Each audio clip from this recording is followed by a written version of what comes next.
At least somebody does. All right, welcome to Panakal, podcast for geeks, the show about good friends hanging out, talking about the things we all love.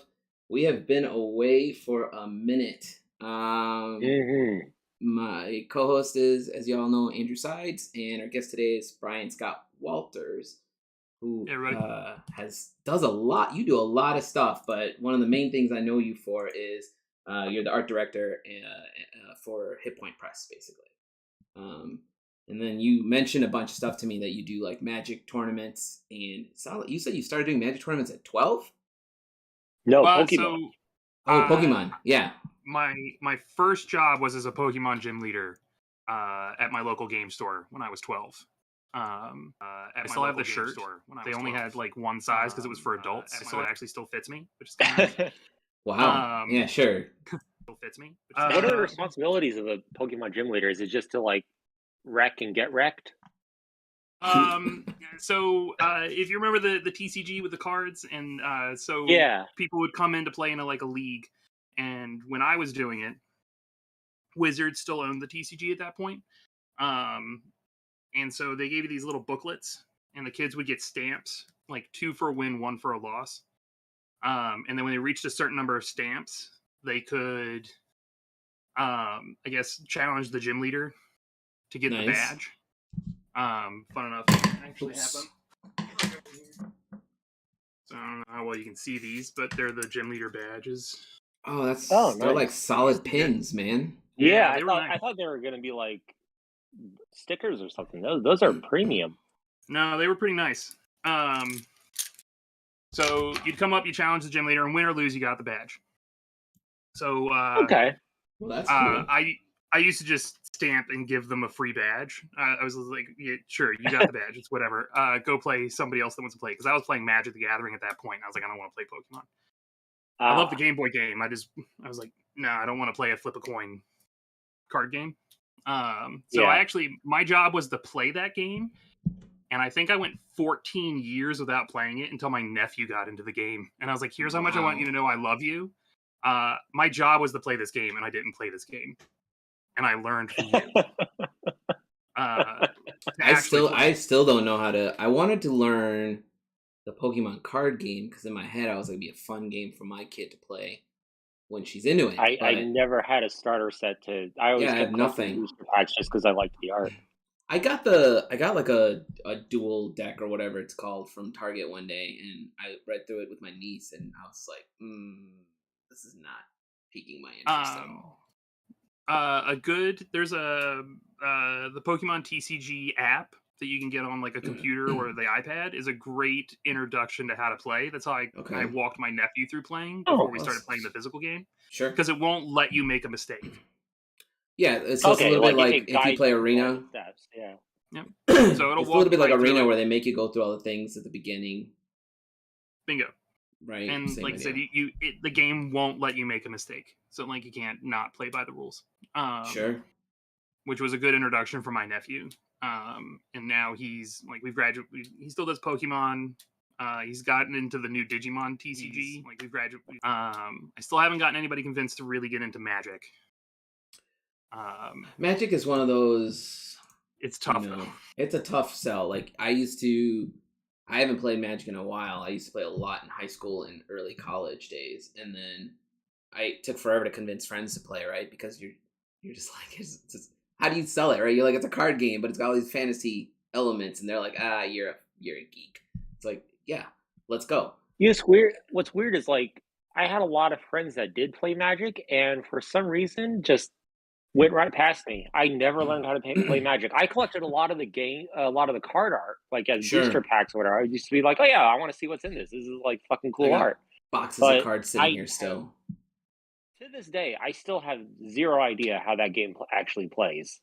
I feel like you'd be really good at it because you like those kind of challenging, like, what do you call it, like setups, because I learned after, initially when I was learning play, I would just play, right? Oh, this card looks good, let's throw it in, right? Mm-hmm. But then now, when I'm trying to slowly get back into it nowadays, I can see, like, if you play something like Commander, you got to have some strategy with each of those cards.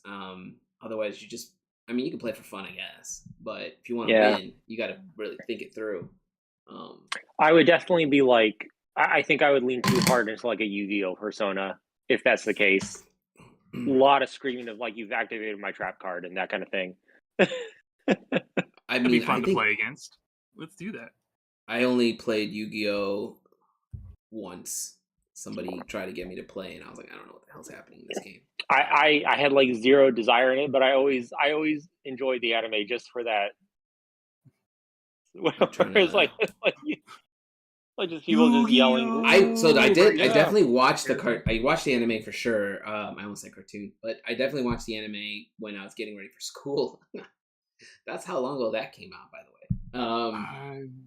way. WB After School was when I watched it. Yeah, something like that. Yeah. And when like I Batman still don't and know Superman how it come out on ends. Yu-Gi-Oh. I have no clue how that ended to this day. I don't think it did it actually complete a run. I think it just. So I think they just fizzled it out, or it was like G Kids like heavily edited it so it doesn't really match up with like the actual unedited run. Okay. So you also, Brian, mentioned that you've been working conventions with artists at Gen Con since 2005. My first Gen Con wasn't until 2016, I think. I didn't. So here's the thing. I knew about Gen Con. I knew it existed because my cousins would always go to it and stuff. I also knew board games existed because obviously I played board games growing up, but I didn't play it as much as I did until that. Literally 2016, 2015 is when I started getting into it. I didn't realize how big the tabletop gaming community was, right? Like, I was growing up with my cousins who always wanted to play games like Life and, your basic Parker Brother games. I didn't realize that there's so many. There's so much out there, right? And I remember working this booth. I was working with my friend Eli Minaya, and him and I were at this booth. I think it was his first Gen Con as well, maybe. And both of us just like blown away by how much stuff was there in that room. And then the next year after, I had my own booth, and then I realized as an artist you can like talk to the other show vendors, and maybe sometimes you can do art trades and stuff for games. I've got a ton of board games now. Like, my garage is full. Did you hear about it just because like you're in the Midwest and it's pretty much like the Midwest convention, or? Yeah, everyone kept talking about this thing called Gen Con. You gotta keep in mind, I grew up in the Comic Con scene, right? I was all into comic books and comic cards and all that stuff. I mean, that's where I started. Wizard World Philly, Wizard World Chicago. Wizard World Chicago used to be so good, so good. Yeah, it was. And then Wizard kind of cocked it up. Yeah. I mean, I loved Wizard magazine when it used to come out. It was one of my favorites, right? And then, I get it. Magazines at some point had to die, but they died way before magazines died because somebody royally fucked up in that area of their department. A lot of stuff on the back end. From what I remember. I'm sure, right? There's a lot of someone didn't want to do it. Somebody thought it wasn't making money. Other people were like, this is pointless. And they try to put a price guide in the back, which added to it's like, dude, you already have an Overstreet price guide. Just give us the details. We just want to know what's coming out. New cartoons, new anime, new comic books, good articles. Movies. The casting thing was always fun. They lost it right about. I remember there were a bunch of movies coming out, and they try to write articles about the movies, and then people were complaining about that, and then I don't know. It just when they added the price guide at the end is when it started falling apart. My guess is nobody wanted to manage that, and it was okay. But the Wizard World conventions were some of my all-time favorite conventions to go to. But I still remember when C2E2 came out here for the first time, and it was in the old McCormick building, not the new one. And I remember walking in there thinking, this is gonna blow Wizard World out of the water because it was 3 times the size. So was that not originally Chicago based, or it came from elsewhere, or did it just? Yeah, I don't know if it was originally from Chicago because it was just Comics and Entertainment Expo. I don't know if Chicago was the first time they did it. But I remember my cousins were like, there's this big show coming to McCormick Place. Because the only comic convention I was going to here was Wizard World. And that was at Rosemont, right? And it's pretty decent size. Not to say it was small, but C2E2 was literally 3 times the size of this show. And I was like, holy frack. It was huge. It's only grown. But yeah, Gen Con was one of those shows I heard about. It just didn't seem to pique my interest. Because I was like, board games? I don't really own a lot of board games. I don't play, so why would I go, right? But as I started doing the artwork for it, then I realized there's once I realized there were so many games out there, I was like, this is insane. Like, and it's amazing because Monopoly sucks. It came in at a good time.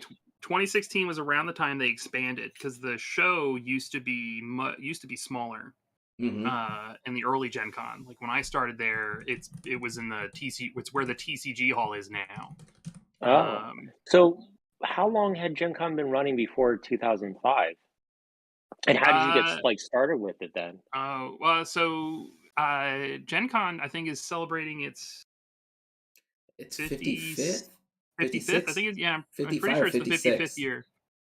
So it's been around for a while. Like it was just a bunch of people going to Gary Gygax's house apparently at one point, and then it just exploded.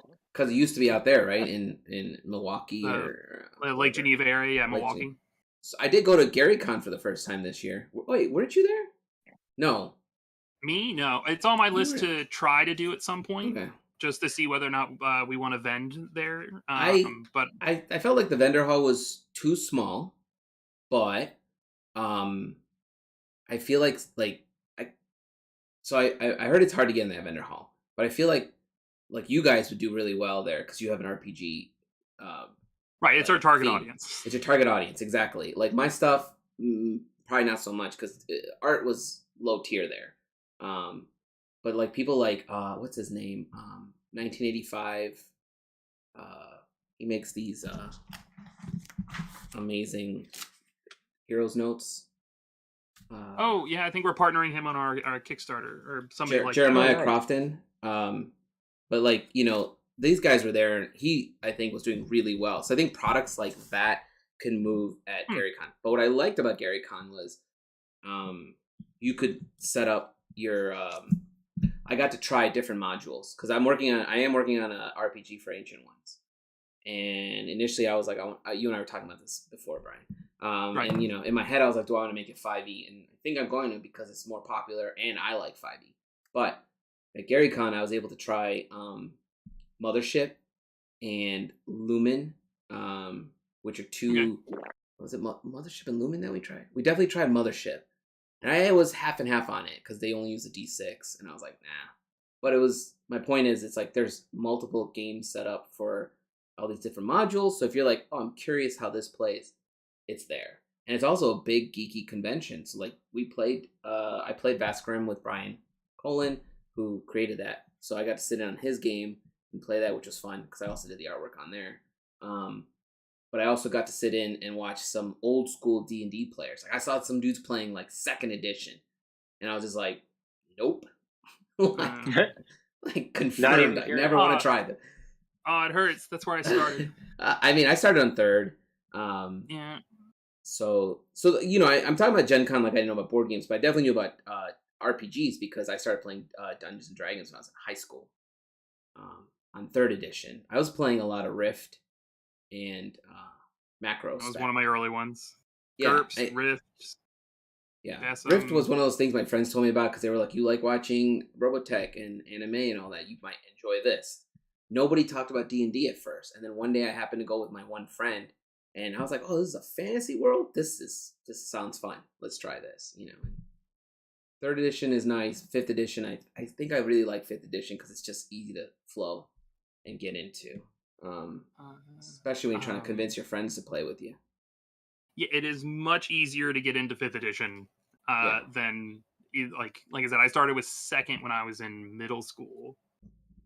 2nd seems so complicated. Thaco. All you have to do is say Thaco, and people it's like saying the word moist around some people. But it was complicated. I don't think I played it. I think I maybe only played it correctly like twice. Okay. It was me and my friends just goofing off in 2nd edition.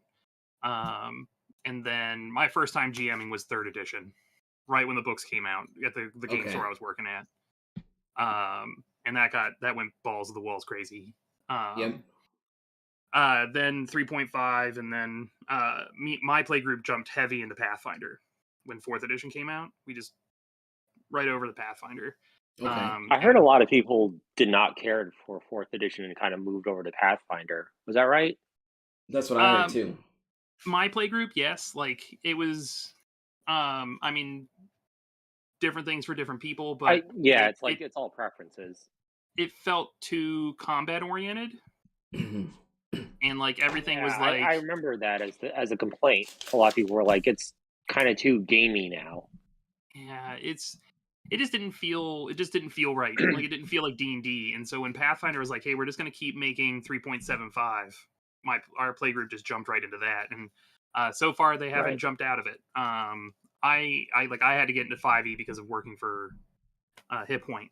But I think I'd only played 2 games, and our play group was like, nah, we're just going to stick with Pathfinder. Gotcha. So I've never played Pathfinder. I said, if you played 3.0, Pathfinder just fixed a bunch of stuff. Okay. I'm trying to remember, what was prevalent around 08, 09? What was that, 3.5 or just 3? 08 was when they announced that they were getting rid of, that they were moving into 4th edition, and that they were discontinuing support for like Dragon Magazine and Dungeon Magazine. Oh man, Dragon. Is Dragon still around? The magazine? I No. think it's online. Oh, yeah, it's online not even online. Yeah, not even online. They moved. Okay. They moved. Well, Paizo published it. And so when they discontinued that, well, Paizo was like, "But that's what we do. We make D&D content for 3.5, and they are like for this." And they had just come out with Pathfinder, which was originally a 3.5, like adventure path series. What was it? Salt on Sandtown or something like that. The first adventure came out in Gen Con in 08. And then Wizards was like, we're discontinuing 3.5 and we're moving to 4th edition. We're not going to support Dragon Magazine or Dungeon Magazine anymore. Wow. And so Pathfinder or Paizo was like, well, we'll just write our own system. I'm sure that happened behind the scenes before that, but sure. But that was the Gen Con where they announced Pathfinder, and then that's when Wizards was like, 4th edition. So, yeah, welcome to Wizards, I guess. So I must have played then, knowing the group I was with around then. That must have been 3.5, because I don't think they got into 4th edition at all. And then I only played with them for like about a year and a half before I had to move, and then I didn't play D&D again until this recent one that I'm in with Allen. Oh yeah, Andrew's actually really fucking amazing. Like, he's playing this. I'm not gonna say too much about his character, but he's playing this odd character, and he's playing it so well. It's comically hilarious because he does, like, you're like, he's gonna do the goofy thing, and he does it, but he just does it unpredictably to a degree, and you're just like, here we go, like, and it's funny. He tried to get you guys to eat that horse. Yeah, he tried to get us to eat a horse last night, which is just like, versus buying rations. Okay, the cost of rations versus the cost of a horse. He's like, we can just ride this horse till it's tired and then eat it. I'm like, how about we just buy the rations, man? Like, but it was funny because all of us were like, it's not wrong, I think most of you were just kind of like abject horror that I would even propose such a thing. Most people don't. And then there was, like, people don't propose things like that when you play could. D&D. People aren't like, let's just buy a horse to eat a horse later. It's something that no one's ever, I mean, any game I've played hasn't been suggested yet. So I was just like, there you have it, So, but for someone who's hasn't played a lot of D&D, you're playing it really well. I think the rest of us take it a little more seriously to a degree, and then we get goofy once you realize you got to read the group, right? When the rest of the group is comfortable, like, my character is, designed to make people, he's a hunter, so I'm very strong with how I literally was like, we don't need extra rope. I'll just hang a dude with this rope, and then I'll take the rope back once he's well hung. Like, we got rope still, guys. We're good to go. And I think it was Bree was like, "Ooh, disturbed." I'm like, "Yep, cool. My job here is done." Yeah, I've always liked. I think of somebody on like Critical Role said it. There's like, when you start playing D&D, you don't know the rules and you just do crazy stuff. Yeah, and then you get so far into the rules that you don't do the crazy stuff anymore, and then eventually realize that the rules don't matter. Right. Just do crazy stuff, and so it's a weird, like, snake eating its own tail cycle kind of thing, where it's goofy, serious. Oh right, I can be goofy, and then you just play to do weird stuff. I mean, if you do anything that's so outlandish that you're breaking the rules, then the DM's going to tell you, hey, here's why you can't do that. But let's try this, right? And that's just the way you have to play it. You can, like, be like, hey, can I try this thing? And they'll say, no. Can I try this other thing? Yes, let's go, And that's more fun for your players. Something I've seen on like groups that are like playing or whatever that I kind of notice is like I think I prefer like a GM that's like, you can try that, roll a natural 20 though, for this to actually, Right. like, this is like such a low percentage that if you're going to make this work, it has to be like grace of God kind of situation. Yeah, I mean, Because then it makes it really fun, because when you do hit that 20, and then the DM has to be like, okay, fine, we're going to go with your weird bullshit idea. right. It's just all the sweeter then. To a degree, it's like, like I'm in this other campaign with a couple artists, and the DM is very generous. Claire is our DM in this other campaign, and she's very like, she has knocked us out a couple times. It just happens. Like we roll bad, and it's like, sorry, man, you miss, you're gonna get smacked around. But she's also very generous in the sense that she'll gift our characters. Like my guy likes daggers, and I'm slowly earning all these daggers. And I'm a bard as far as everyone's concerned. But like, she's also gifting like items to other players in the game. She doesn't like try to like stress us out when we're playing. It's still stressful because you're solving this mystery of her campaign.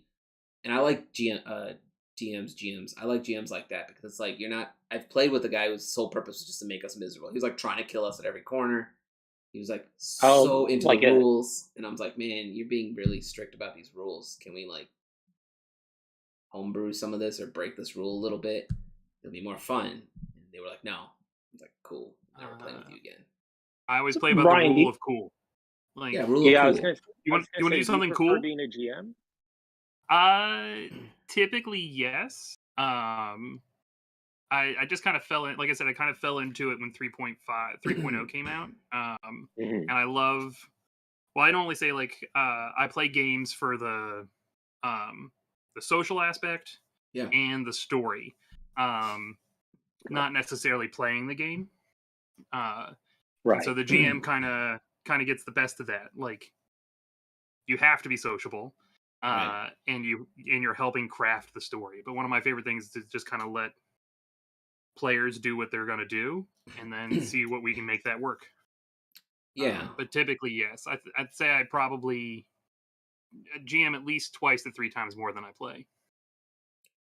Yeah, I'm like half and half. Okay. I'm still learning how to GM, so I'm a little, like in the one I'm running with some of my friends, I'm a little hesitant on some of the stuff I do, because I don't want to like, they're not normal D&D players. They're not like, they weren't initially like, let's go, I want to play D&D. I had to like be like, hey, can we try this? I'm gonna do it. Yeah, like I'm gonna do this thing. I want to learn. We're in a pandemic. We can't really leave our homes and hang out, but we can do this video call and we can do this cool thing. And, one guy ducked out, which I was like, fine, man, it's not for you. Got it. But the other 4 are still playing. And every week I'm like every time we play, I try to make it a little challenging for them, because I feel like they're all engineers, software engineers. So they like to fight, but they also like that challenge, I think, because it's cool to like give them a little mystery, right? So I've been they're about to enter this temple where I've got like multiple puzzles for them to solve. And that was stressful for me, because I was like, does this work? Does this work? And then I finally picked up a book. Candlekeep is great for this, by the way. It's got a couple mysteries you can solve. But I picked up what's this book called? Yeah, here. The Game Master's Book of Traps, Puzzles, and Dungeons. And you don't want to use it straight up the way it's designed, but I've been modifying them for what I want to do with these guys. And so far it's turning out okay. But I think right now I'm at this point where I prefer to be the player, because I can kind of lean a little more into the player, like, or the character, if that makes sense. Because like I'm playing this bard in this other campaign, and he's very much got my like spirit in him to a degree, right? Minus the fact I'm not running on stabbing people, but he's got like, who we know of. Let's keep that off the record. But like, like when we were last session, we were talking about someone that I loved and lost, and like I had to lean into that a little bit more, and then my whole group was like, ooh, like here's this mystery side of him we don't know about. And like, yeah, you'll learn about her, so it was easier for me to play that character. But as a GM, I'm like, how hard do I want to go at these guys, right? Like, or how, like, like one guy in the group is a little bit rules heavy, and I was trying to joke around about the rules, and he's like, well, that's not the way you do this. I'm like, that's why I'm doing it. Like, stop questioning it, just do it. He's also plays a paladin, so he's like this. It's the hardest character to deal with in my campaign. Like, I don't know how people deal with paladins. They're like overpowered, man. They're like titans in Destiny. Yeah, I said it for anyone who's watching. Like, they're like tanks. Like, like you can't put undead in the room with them because they'll turn them away. So like every character. So now I've learned from interactions as a GM now, where if I know I'm gonna have them interact with things, I have to try my best not to put too many undead in there, because this dude just turns them away every chance he gets. But I did have this brilliant. I found this. I forget what it's called. The new Monsters of the Multiverse book. There's like this frog creature in there, and when it struck him for damage, it made him forget who he was for the whole round. So he had no clue that he was a paladin. He didn't know that it can, do all these things. He was just basically a grunt. And he was a little upset with that move. But I was like, and they're level 5, so this thing was level 9. I didn't realize that when I threw it in there. So that was my bad. I didn't kill him though, right? I don't know how you say play. They survived, hopefully. I never try to kill him. I always try to smack him around a little bit and then move him forward, right? Like it's no as a player, it's no fun if you're dead, right? And your friends are just moving along. You're like, well, my character just died. Well, I actually back when I did 3.5, I was playing a Dragonborn that actually got killed. Like 3/4 of the way into the campaign, I think, something like that. But he died basically by being puppeted by spiderlings. Nice. Like a bunch of spiders hatched, and they basically infested his body and just ate him from the inside out. So that ended up being a thing where once I rolled the new character, we had to go back in. We still had to go back into this cave that we bailed on, but then we had to fight my weird desiccated like corpse that was running around with like thousands and thousands of spiders inside of it. That's disgusting. I think it's like just for you, Alan. I hate spiders. These guys know I hate spiders. I like the idea of that though, where like you had to roll a new character and you're like, okay guys, let's go take care of my old character. I'd kind of like to bury a body. Yeah. It was our GM for that, he was really good at coming up with stuff like that. And the party also was like, it's kind of like your party, Alan. It was like a mix of engineers and then like just people like me, where it's like bullshit artist kind of thing. I mean, that's what I like about our the one with Jason, where it's like all artists, right? Like all actually Jason's one friend is not an artist, but he's getting along with us all really well. It's like 90% artists and this one dude who's like playing really well with us.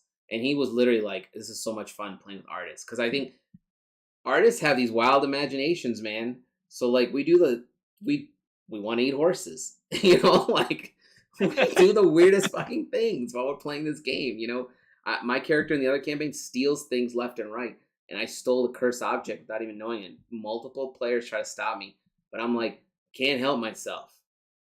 It's like, I'm coded to steal this thing. I'm going to steal this thing. But I also I'm gonna move us past D&D stuff for a minute here. I want to talk to you, Brian, about his. You mentioned you have a lot of stage fright, and you do stand-up comedy as a way to. I did. I did it from about 2008 to 2012, and then the wedding officiant thing kind of rolled out of that. Mm-hmm. But yeah, to what originally started was a open mic night thing at my old job. And a guy was like, I don't know if I'm gonna get up there like do rap, and I was like, if you go up there and rap, I'll go up there and I'll tell a funny story. Yeah. Just to say, like, just to get him to do it. And I was like, but right. Yes, I have horrible stage fright, like blah, blah, blah. And went up there and it went over really well. So another one came up, I did it again, and then to try to force me out of my comfort bubble, I went to like an open mic night at a bar. Did some stand up there, and then just kept doing that periodically. That feels. I used to do open mic nights when I used to work at Barnes and Noble. My friends and I organized a couple of those, and it was always nerve wracking. My friends and I would do. It always seems dicey. The few I've been to. Well, we would do like written word stuff I've never that done we'd it read. myself, it's just I've always been an audience member. Yeah, because you're like, this can go really bad if the wrong person's up here, right? And we were in charge of it, so like it eventually got shut down because there's always going to be some asshole shows up and thinks he's funny and he does like bad, like he does something. He was reading stuff that was very not cool, and we were like, "Yo, don't do that again." And he did it again the week after, and we were just like, "Well, now you shut us all down." So, but like we would do music or spoken word, and even that was, I don't think I'd ever try comedy. I feel like that would have passed the fuck out. Like, I do say, it's not. Mine is more just weird anecdotes. Sure. That people find funny, like. We'd go out with friends and they'd be like, "Oh, Brian, tell that one story about the time you gave a guy $100 worth of pennies in change," or stuff, Sure. Random other stories, like the first time my kneecap dislocated. Doesn't sound funny, but it is oddly humorous. And then so that's just what that rolled into. I would just get on stage and I'd tell a funny story, and usually people would laugh. I mean, that's not a bad idea. I mean, one of my cousins is always like, my cousin's wife actually is always like, "You should do comedy. You're funny when we all hang out." I'm like, yeah, I'm funny in this group, right? Like, I'm saying some dumbass shit here right now, and you guys are all laughing, but I don't think a bunch of people want to see me say this on stage. Like, it won't be that funny. Tough. I like a lot of that situational comedy isn't going to work on a stage. Like you have those people that are like the audience interaction comedy stuff, but it's so hard to force that, and it's a lot easier in like a friend group setting, because I'm the same way. Like I try to get people to laugh in a group setting, but I'm like, getting up on stage is like, I'm just gonna tell a funny story, or what was the other thing? I would also sing Irish drinking songs occasionally.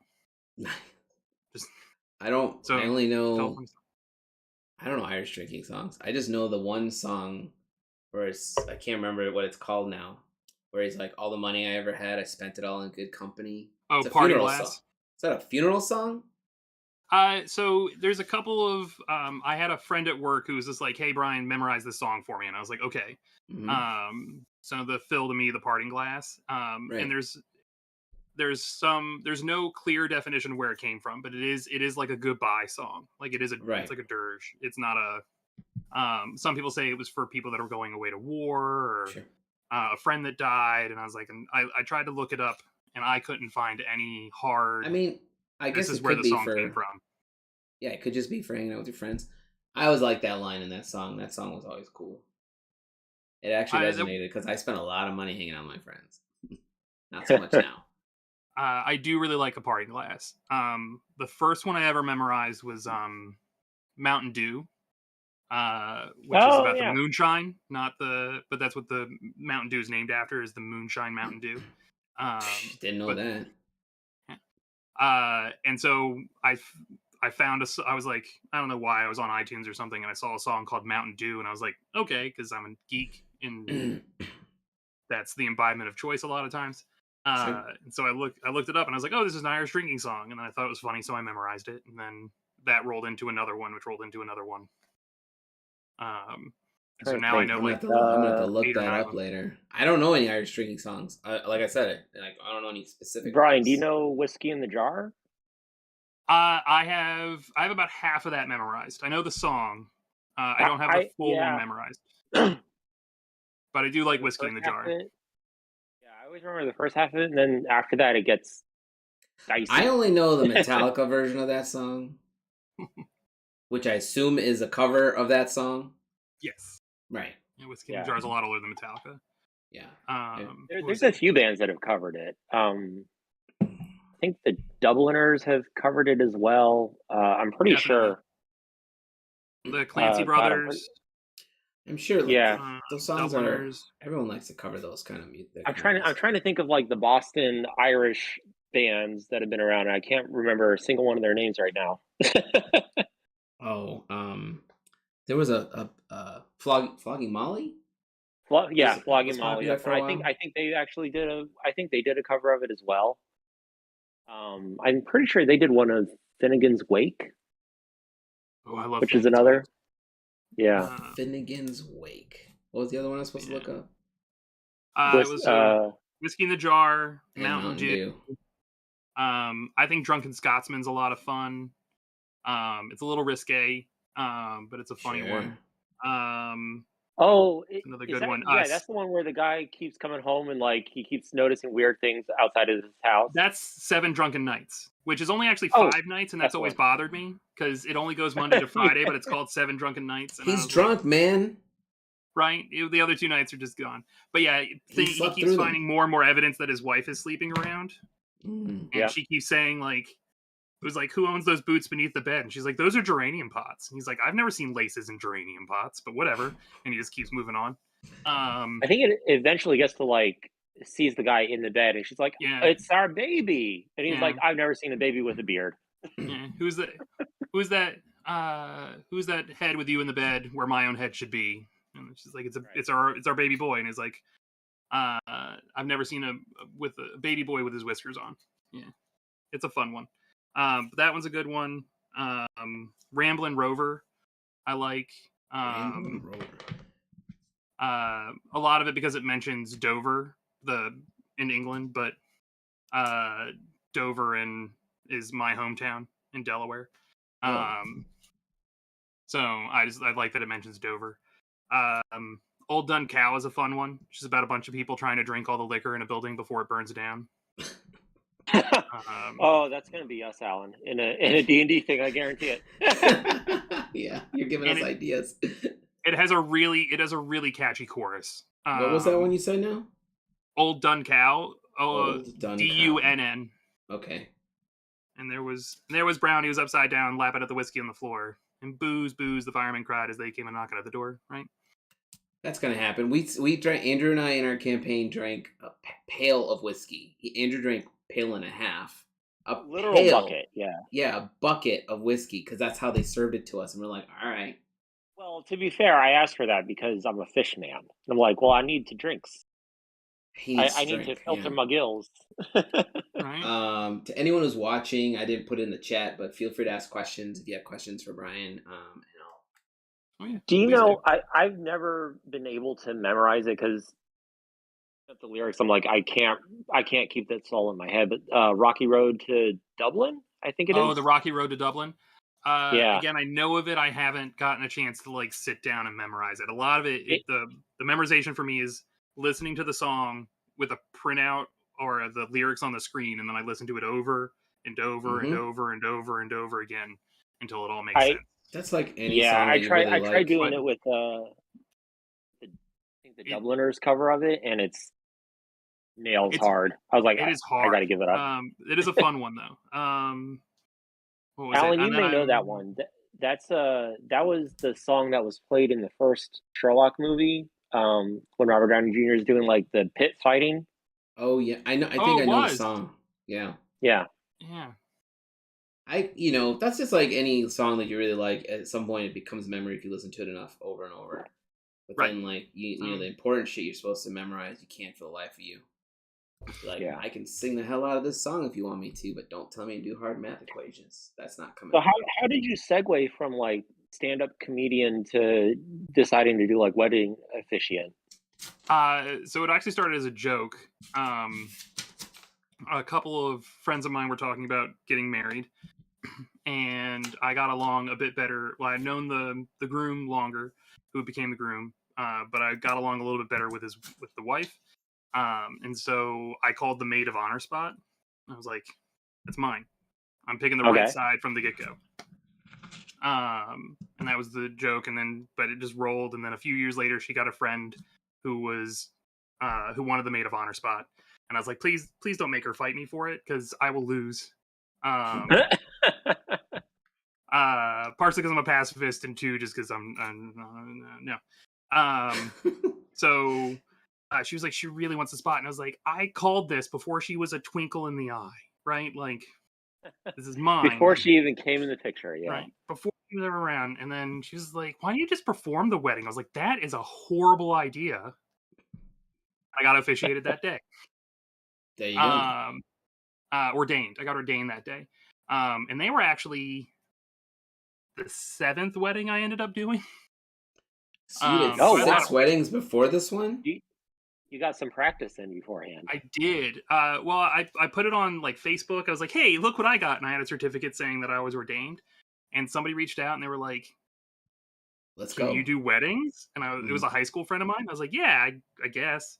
Um, and then the first one I did was horrible because I tried to memorize it, but I didn't do well enough. So I had the blah blah blah blah blah. So I got a lot better after that. But then it was a coworker, and then a friend of my sister's, and then another coworker, and then some high school friends of mine again. Because I just post photos, and somebody's like, "Oh, I hear you do weddings," and I was like, "I guess I do now." Right. But it's very similar to the stand-up thing. It's, you know what you hopefully know what you're gonna say, and then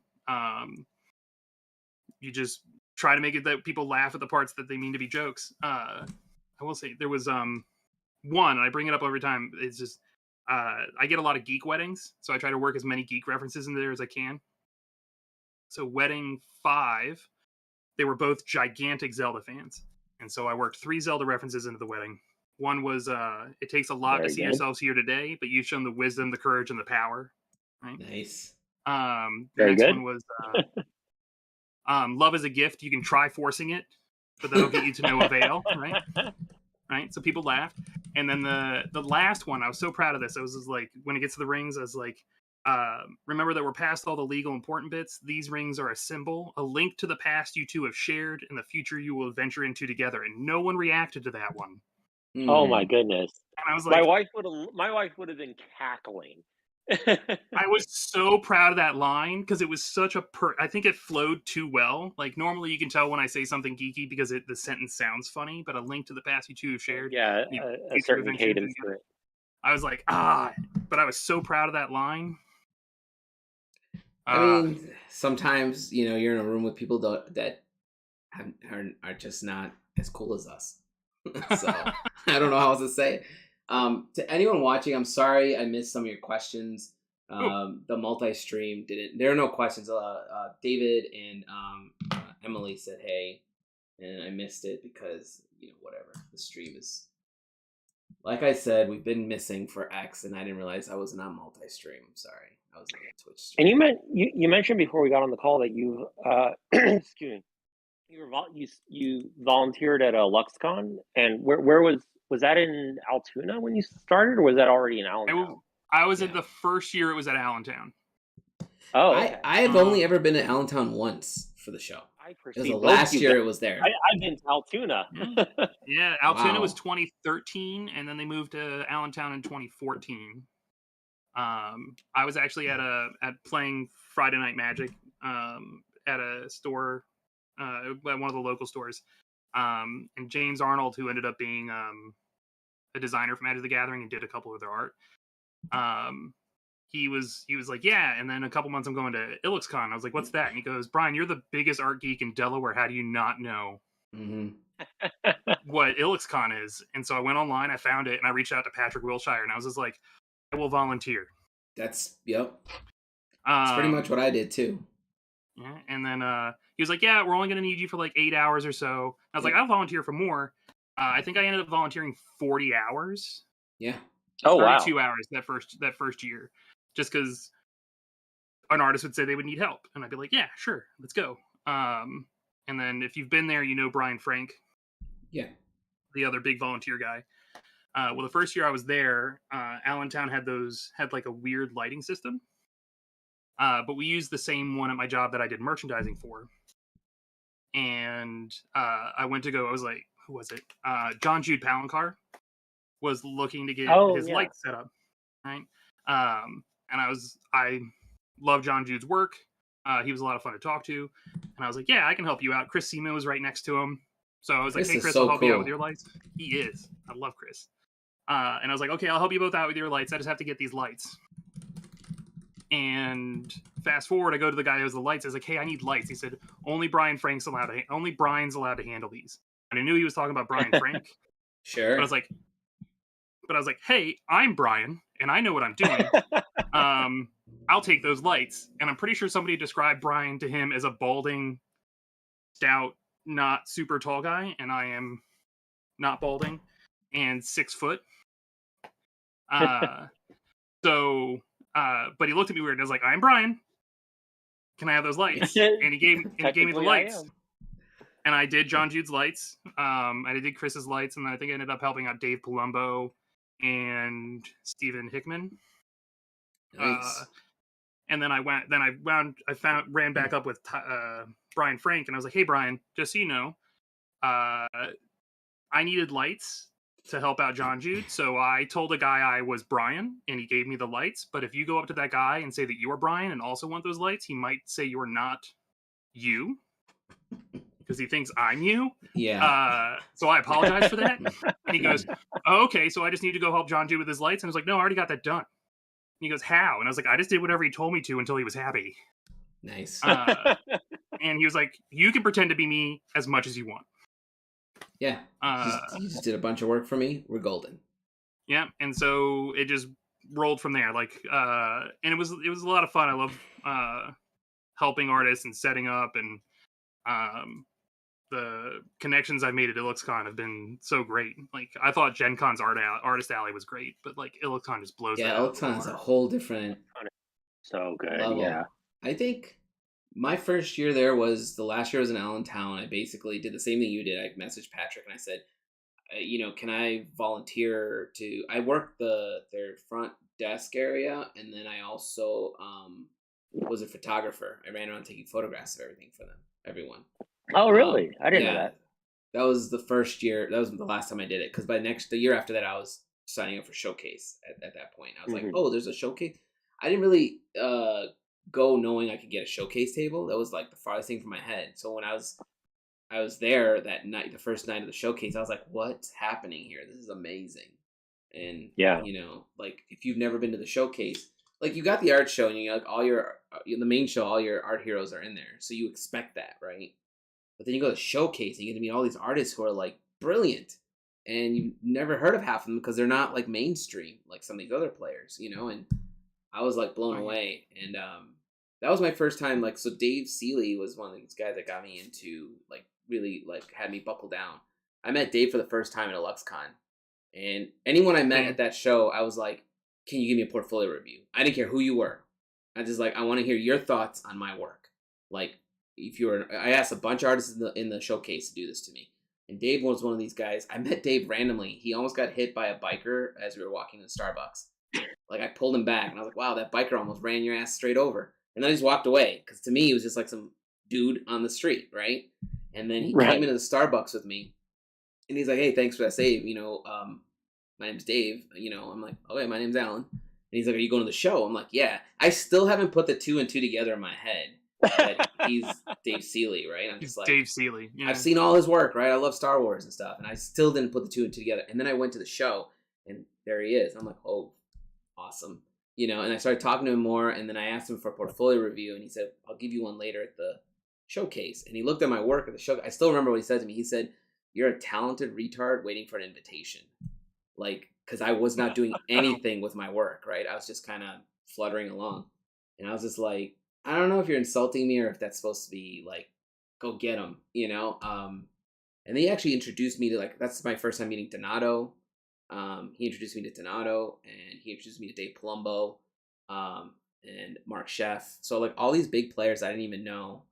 So I got reviews from everybody. And then I was like on cloud 9, man. I was just like, can't get awesomer than this. It can. But then they moved it. I thought Allentown was cool because it's like that one strip, right? Like, yeah, it was nice. It was nice. And then I also missed what was the it weekend salon. Before the Goggle Works? That was the Allentown Art Museum. Was where it was before Goggle Works. So it was in Altoona, then the Allentown Art Museum, and then Goggle Works. The Allentown Art Museum was nice. There was a couple of floors, but I do miss the weekend salon because that's where you got like the people that didn't only wanted to do like Friday and Saturday, but not Saturday and Sunday. Right. So like Rebecca Gay stopped going when they got rid of the weekend salon. She was the that's only fair. one I didn't really approach at Allentown because I don't know, man. I was really intimidated by her for some reason, and now like I find out she actually like helped kickstart my book. Like she's been really chill to talk to. But I was like, I was like, no, nope. I saw her. I'm like, not gonna talk to her. And just kept walking, right? I get Mainly, that. mainly because I thought I didn't know where that conversation was gonna go. I didn't want to be like, I felt like I was bothering her. Actually, What was it? You mentioned you asked about like my first time helping out with the artists. She was actually the first artist I helped out at Gen Con. Because when I went my first Gen Con in 05, a bunch of my friends were like, yeah, we're gonna go play games, and they were like, we're getting swag, and I was like, yeah, but I don't want any of this. Why are we here? And they were like, but free stuff. And I was like, yeah, but it's free stuff I don't want. I'm just going to go to Artist Alley. Right? They're like, but free stuff. And I was like, I'm going to go to Artist Alley. Man, if it's free, it's for me. And, if you like doing that, that's great. But yeah, I went to Rebecca and I was like, I have everything you've ever done.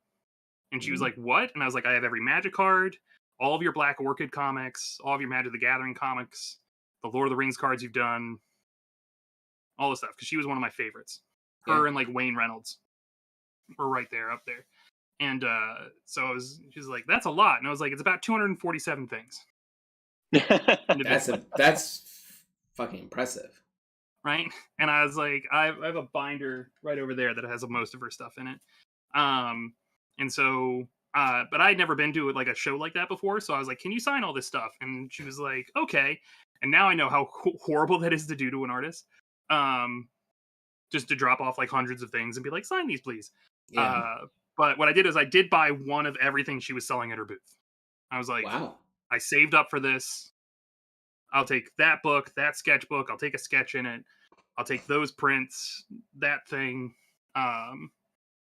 Just like, this is what I'm doing.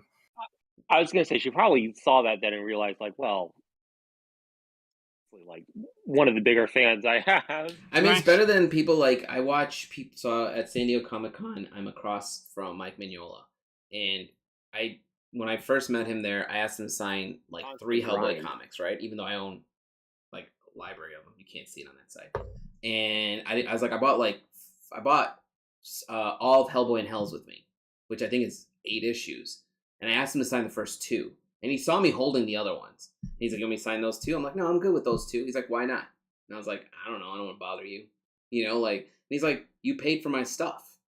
Like, you paid for those, right? So he's like, go ahead. And then he's like, you got anything else for me to sign? I was like, I had this like Funko, not Funko. Hellboy just came to Funko later, right? But they had, I think it was, I forget the name of the company. They made a Hellboy pop version of their own. And I was like, I do have something else. He's like, go get it. I beelined it back because I was working Dave Seeley's booth. I ran back to that booth and I came back with it and he signed it. And now I'm across from him because I have my own booth. But, like, there's like, I used to always see people get in line to get stuff from him and they'd be like stacks, and I'd be like, that guy's got to be a dealer. But you also have to assume that that person's someone like Brian here, who's a collector, who's literally like loves the art that much that owns all of it, right? Like, yeah. It used to like, I guess it's on the artist to be like, that's a lot of stuff, right? Like, because my friend here owns a comic book store, and I'd see Alex Ross there all the time signing, and people get in line and he would sign them all, and I'd be like, I know, like if that was me, I'd be like, how about 10, man? Some comic artists I know have like, comic with a big stack of that. They're like, I'm gonna sign it, but it all needs to be personalized because like they've also like I know like Adam Hughes has run into it with like sketches where it just gets signed a generic thing and then it gets resold. So it's got to be like to Andrew. Exactly. Adam. He's like, I'll sign this stuff, but I'm making it personalized just to cut down the fact that it may possibly get resold. Get eBayed, Yeah. It's like, that's fair. I'm hoping I came across as just that big of a fan. I mean, you also bought a bunch of stuff from her, right? Yeah, because there's a lot of people that will kind of do that move and then also just leave without paying for anything. Yeah, they're like, thanks, I'm gonna go throw these on eBay real quick, So I got some good questions here from David that I'm gonna ask you, Brian. Okay. So first he said, how did Brian get into being an AD? Did he reach out to Hit Point, or was it just a combination of being part of things like Gen Con and IX that got him there? It's kind of a weird one. It's a lot of it is uh doing a lot of pro bono work. So like the volunteering I did at IllexCon, the but I'd say the big one was the 2017 Magic Art Show that Mike Lim and I put on in Vegas. But that started because I argued with Mike Linneman about what is an art book. I want to hear about this. Well, yeah. So he went to IllexCon in I want to say 2015 or 2016. I think it was 2015 and 2016, I think. And he was like, "Yeah, I got to make it back to the Philly airport." And I was like, "Oh, I'll give you a lift. I just got to get back to do my volunteer shift." He's like, "Really?" I said, "Yeah, I don't mind." And I've done that for a few people at IllexCon. They're like, "Oh man, I'm really strapped for a ride." So, and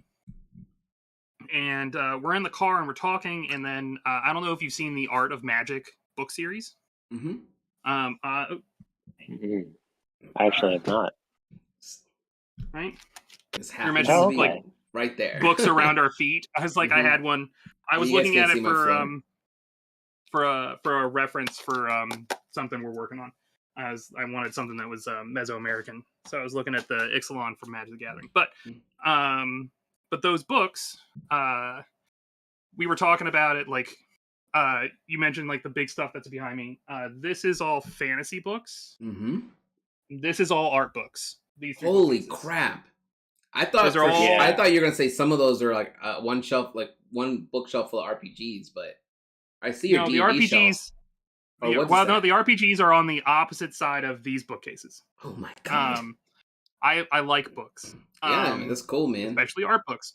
Like I love art books, and so we were talking about art books, and then I said I was disappointed with the Art of Magic books. And he was like, "Really?" And I said, "They're not art books; they're playing guides." So in the book, they just talk about the setting, and then they just have large pictures of the art. Yeah. And I was like, at no point do they tell me the medium. I don't see any progress work. They tell me the artist name, and then there's a big picture, and then they talk about the setting. And I was like, I still would have bought it if it had said the Plains of Magic, Ixalan. But I bought it, but I was excited to get it because it said Art of Magic, right, Ixalan. And I was like, yeah, you assumed it was going to be more like an art book. Right. And so it wasn't an art book to me. Like there is an Art of Magic, and there's a whole bunch of concept art, in progress stuff. They talked about the design decisions that informed the characters. That to me is an art book. So it's either all about the art, or it's about there should be something about the process. Sure. I'm a big process guy. Yeah. So we were going back and forth in the car, and he goes, "You just really don't think it's an art book?" And I was like, I still would have bought it. I just would have been a little bit less disappointed if these had progress stuff. I will say the one I did just have up, there is a section in the back. So of a book this big, there is concept work starting here-ish. So about that much is concept That's work. like nothing. Right? And I loved seeing this stuff, like the sketches. Like Steve Prescott has some stuff in here that's really great. And like all the entire team that worked on that, and hearing Cynthia Shepard's like thoughts behind it, great. Yeah. But it's just a tiny sliver of the book. And so we went back and forth, and he gave me the name of the person that was working on the books, and he was like, "Tell him on that." And so I went on Twitter and I messaged the guy, and so it went on like that. But that was like the first real in-depth conversation I had with Mike Linneman. And then fast forward, he started talking about wanting to put on a magic art show, and I was like, "Well, I have gallery experience because I worked in a gallery for a bit, for a nonprofit gallery. That's where I did the teaching thing that I mentioned. And then I have merchandising experience from working at my grandmother's grocery store when I was 8 up until my merchandising job, which I had until January this year when I moved into full-time art directing. So I was like, I have merchandising experience, I have gallery experience, I know a lot of the artists. If you need help, I'm open to it." And I just kept throwing it out there.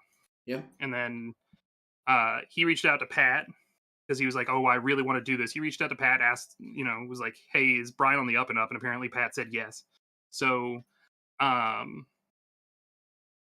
he said, "Hey," I think he called me in December.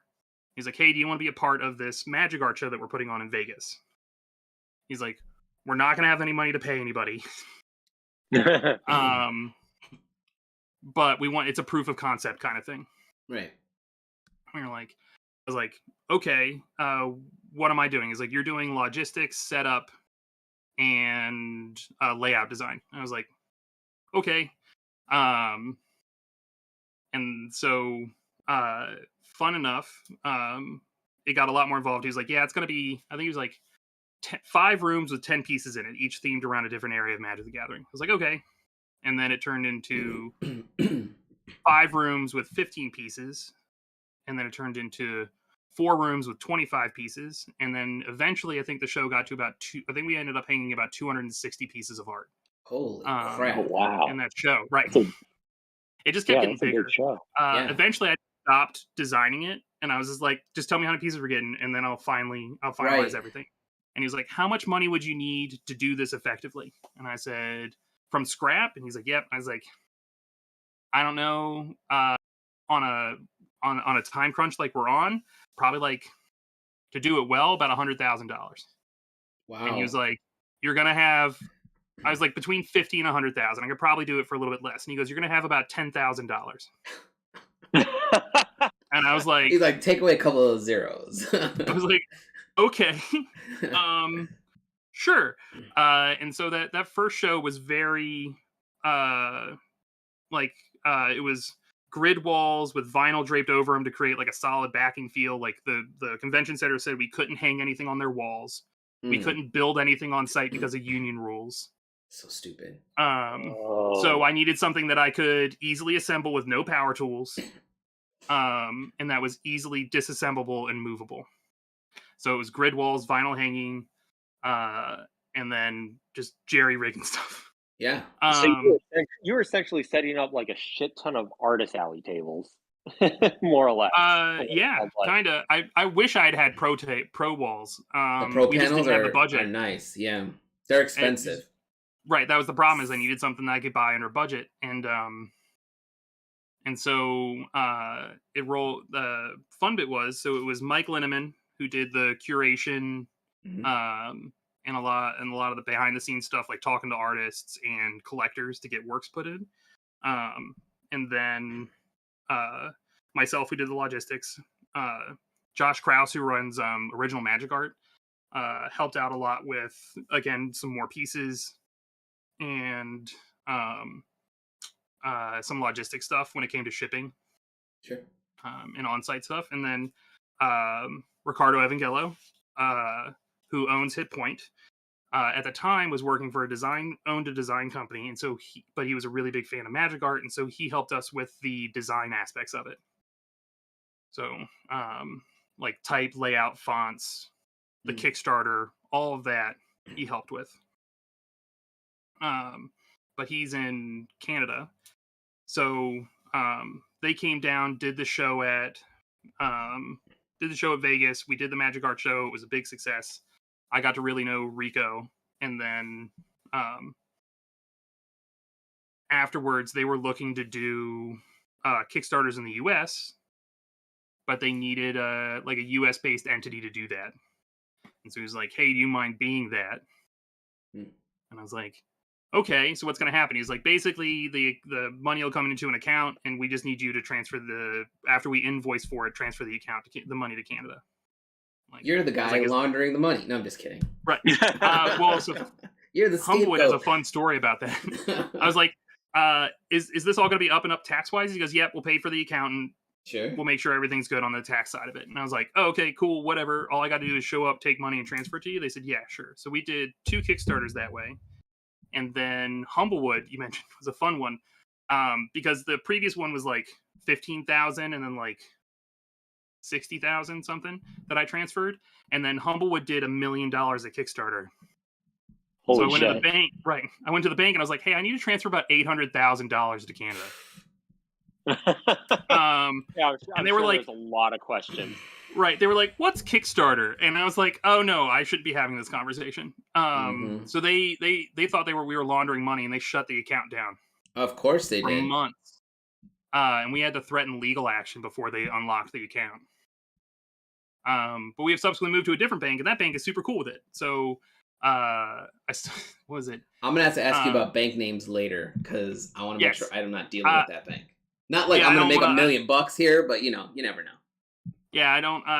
Yeah, I'm not gonna out them on the stream, but yeah, it was right because that was the bank I had since I was 18. As soon as I was able to I open a bet bank we account, have I opened similar. it with I that bet account. we have the same. I bet we have similar banks because I got totally screwed by the bank I was with since I was like 16. That's unfortunate. So. Yeah. So, what was it? Oh, during COVID, it was fun. So we did the animated spell cards, and that one did over 1 million. Yeah, I think Um, I'm pretty sure I have that. I don't remember. The animated tarots haven't shipped yet. They're on a Okay, boat. I definitely kickstarted it. I Soon. liked it. Awesome. So Thank you for being a backer. at least I think I did. I backed so many Kickstarters. I have to literally check them every X. Same time. So yeah, I remember calling the bank and I was like, "Hey, I need to do a large international wire transfer." They're like, and they were "This like, guy "Oh, again." you can just pull into the drive-through, and we can do it through the drive-through." And I was like, "No, I'm gonna need to talk to the branch manager. Is Jen there?" And they're like, "No, you can just pull into the drive-through." And I was like, "It's for $1.1 million. They're like, "Come inside, please." I'm gonna need to come inside." Yeah. So so that was a convoluted thing, and then they wanted to start doing. So then I was the bank account for the Kickstarters, and then eventually they opened up. They made a U.S. business entity, and now I just So now it exists. I help out like with that. it's Right, a lot easier, I'm sure. it's over there. And then they were like, "We want to do U.S. based conventions." So and this is a long story, and I'm sorry. And No, it's fine. So the first one we did was PAX Unplugged, and I still haven't done any PAX shows. they're so much fun. There's not really like an artist alley, which is my feedback every time I go to one. I was like, I would like an artist alley, but Yeah, like I was talking to Alan Hoffman of Gamer Mats. He was at Origins, and he said you should set up a booth there. He's like, I think you did really well, but I'm like, I don't think there's any artists there. So there are. Are there? Okay. Not very many, but there are more than a few artists. I wonder if I should try just to like get in while the getting in is good. I've like the PAX shows have done pretty well. We do PAX Unplugged and PAX East, and I'm trying to logistically figure out how to get inventory from the East Coast all the way to Seattle for PAX Prime. Big crate. Yeah, big crate. Pelican cases. I don't know. Yeah, right now it's just me renting a U-Haul and driving it from location to location. Okay. I know that dance. I don't like it. I'm working on that logistics now. Yeah, it's super fun. If you figure out a way to move product like with the least stressful way, let me know. Because like I thought about getting like how you can send a crate from one show to the next show you're gonna be at. But then like if you deal with shows so then you have to deal with whatever happens when it gets to that show. Like I'll use San Diego as an example, and I'll use Denver Comic Con as an example. At San Diego Comic Con, you have to go to they have like this parking lot outside where you have to go find your stuff. You have to like load your stuff there. If you drove it there yourself, you can wrap it up and they'll forklift it and bring it to your booth. You can't bring anything on the floor yourself. If they have control over it, you have to be there to track it, and then you have to like be there when it shows up. Then they again forklift it, bring it to your booth, right? Like you again cannot put anything on your own cart and wheel it there. When the show's over, you have to get pallets, wrap it all up again. Unless you're like an artist in like the artist alley section and put it all in a suitcase and wheel the fuck out of there, right? But if you're like a vendor, like Dave is a good example of this. When he's done with that show, there's X amount of stuff he can take off the floor with him. But the bulk of his stuff, he has to like wrap on this like giant crate and then put stickers all over it. And he's got to let him know it's ready to go, and then he can leave. And at some point, I think he waits there till they take it away because it's his artwork, right? It's all his expensive ass artwork. Right. And then you have Denver, who you don't know where the fuck your shit is when it shows up. It's horribly run. Fuck Denver. It's horribly run. They won't let you on the floor with any carts. Like the union has to like you have to go to this like loading dock where you put it all on this like whatever they call those like golf cart looking vehicles, and they drive you to your booth. And when the show's over, you can't leave until they show up to help you unload. And I was like, forget this, and I just carted it off. Yeah, I carted it off to an elevator. One dude's like helping me, and he was like, "You're gonna get in trouble if they see you." I'm like, "I don't care. I'm never coming back to the show again." But that's like that sits in the back of my head. Like if I had a crate that went to show and I shipped it, what's gonna happen? I feel like Gen Con wouldn't be so bad, and Dragon Con, I don't know, but like PAX might have a better plan for this because they've been dealing with vendors forever, right? So it definitely seems pretty efficient.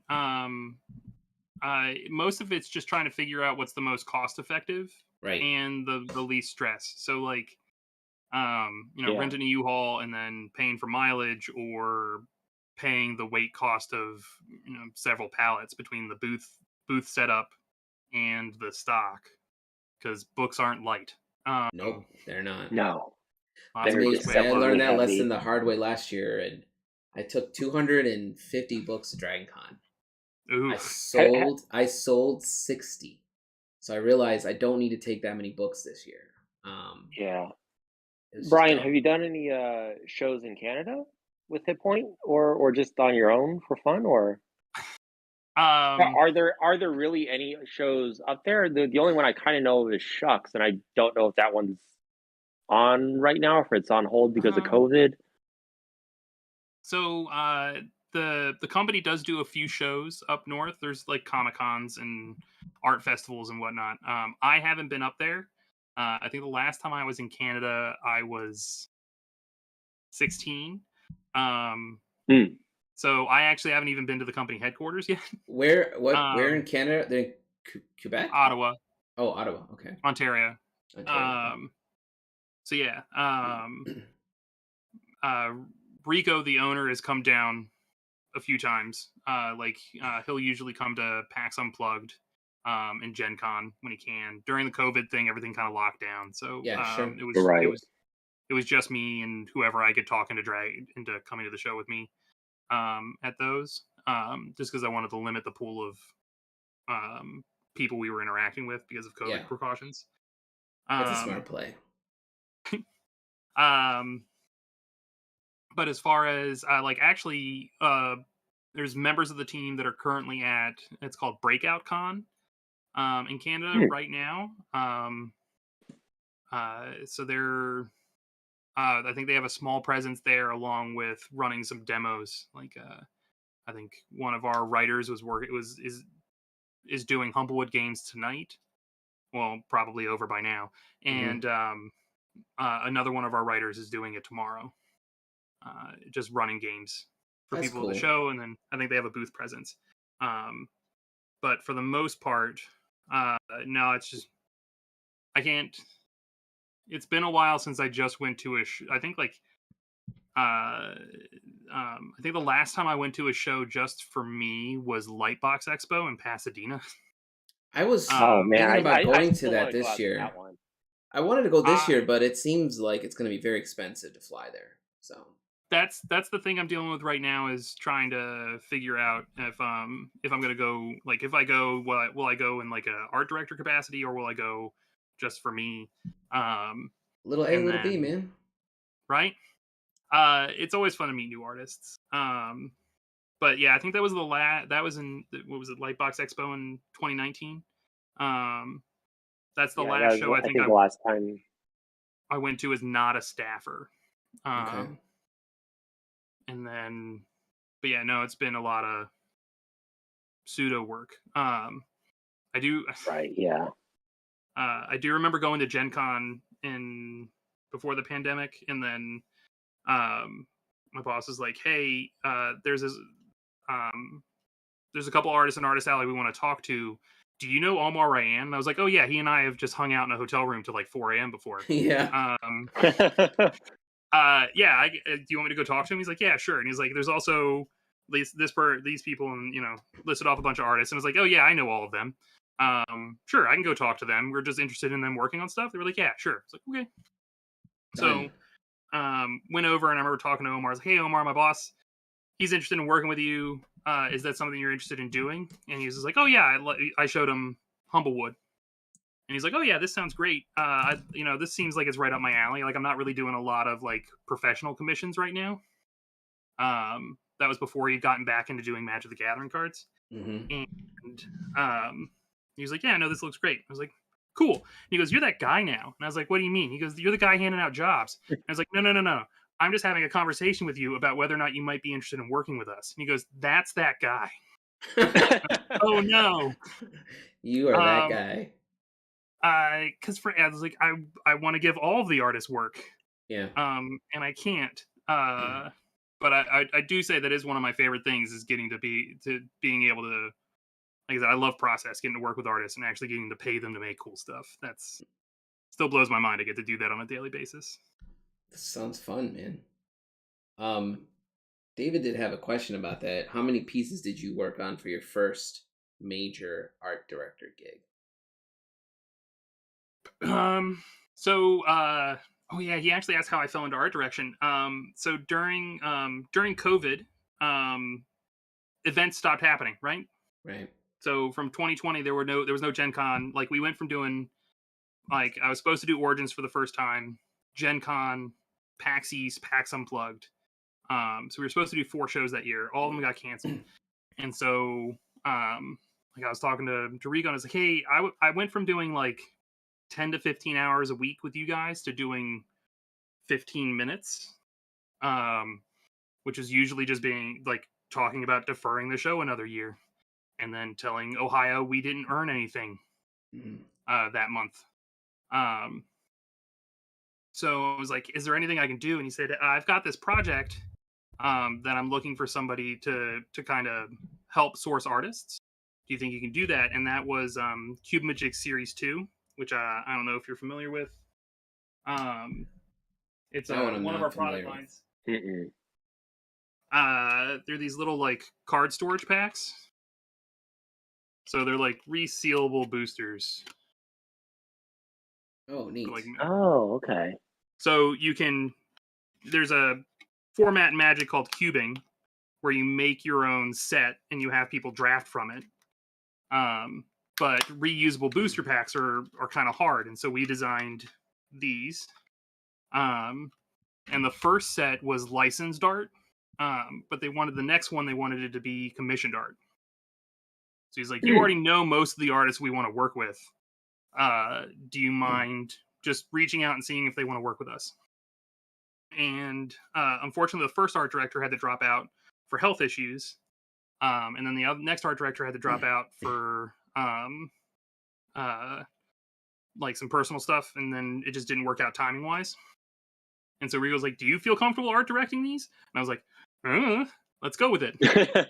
Let's find out. Brian's like, I already took out the first 2. Let's go. Right? I did it. Chop. There can be only one. So yeah, and so that turned into about 40 pieces of art.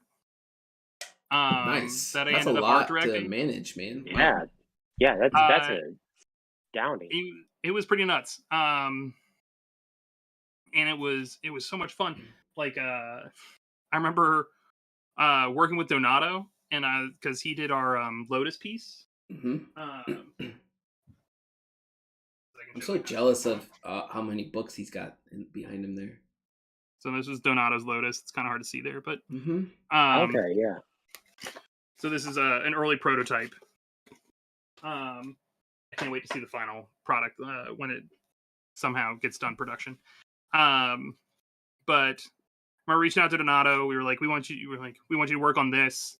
And then it just kind of fell in that working on a Lotus was going to work out.